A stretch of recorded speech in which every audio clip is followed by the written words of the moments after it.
Tiyak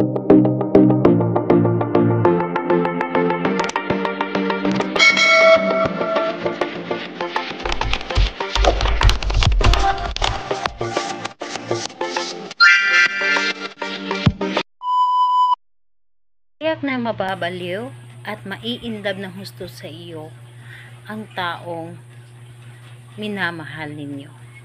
Hello mga guys, kumusta kayo? Panibagong araw, panibagong video na naman tayo. And sa araw na ito ay isa na namang video ang aking ituturo sa inyo na simpleng gabay o simpleng mamamaraan na makakatulong sa atin. At bago ang lahat, gusto ko lang mag-disclaimer sa mga taong hindi naniniwala at hindi gusto ang mga kagaya nitong video. Please skip this video at maghanap kayo ng videos na gustong gusto nyo, dahil ang video na ito ay para lamang ito sa mga taong naniniwala and gusto mag-try.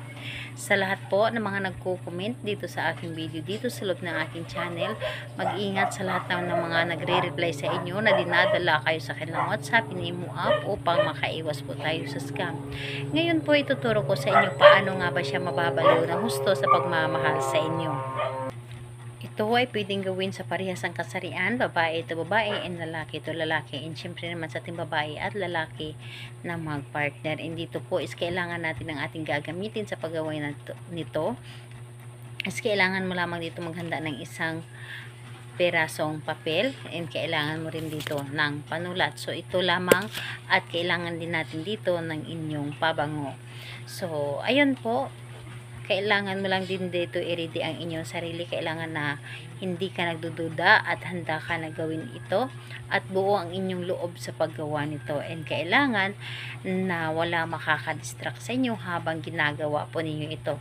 So ngayon po, ang dapat natin gawin o kapag handa ka na ay pwede mo na itong simulan. So dito sa isang papel is, kung nakikita po ninyo dito sa isang papel is gumuhit lamang kayo ng triangle.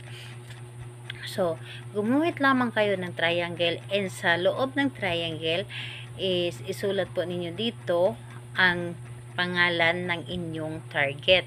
So kapag naisulat nyo na dito ang pangalan ni target, sa baba po ng pangalan ni target dito sa loob ng triangle na ito ay isulat mo dito na ako lamang ang iyong pakamamahalin. So ayun po, ako lamang ang iyong pakamamahalin. And kung nakikita po ninyo dito sa gilid ng triangle is ito po ang iyong pangalan na ikaw ang gumawa, and dito po pangalan nyo pa rin na ikaw ang gumawa, at dito sa baba.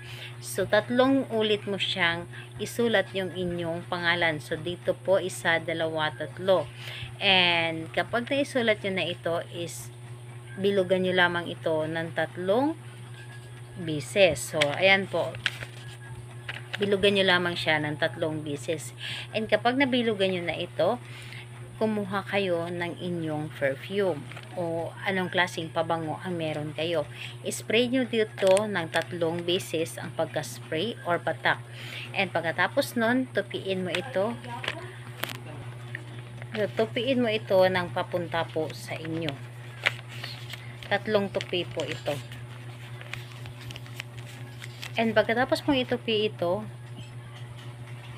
ilagay mo lamang ito sa ilalim ng inyong unan. Wala na kayong ibang sambitin dito, kundi sa isip na lang ninyo na dapat positive kayo na ito ay mangyayari kaagad. Ilagay niyo ito sa ilalim ng inyong unan o di kaya sa loob ng inyong punda. So hayaan nyo lamang ito at inyo itong higaan, at mararamdaman po ninyo ang pagmamahal na nais ninyong maramdaman galing sa inyong taong minamahal. So kailan ito pwedeng gawin? So sa kahit anong oras at araw pwede, pero mas i-recommend ko sa inyo sa gabi ninyo ito gawin, dahil kapag gabi is mabilis po or maganda po ang energy at mabilis po tayong mapapakinggan ng ating universe. So ayun po, salamat po sa inyo. Bye bye everyone. God bless us all.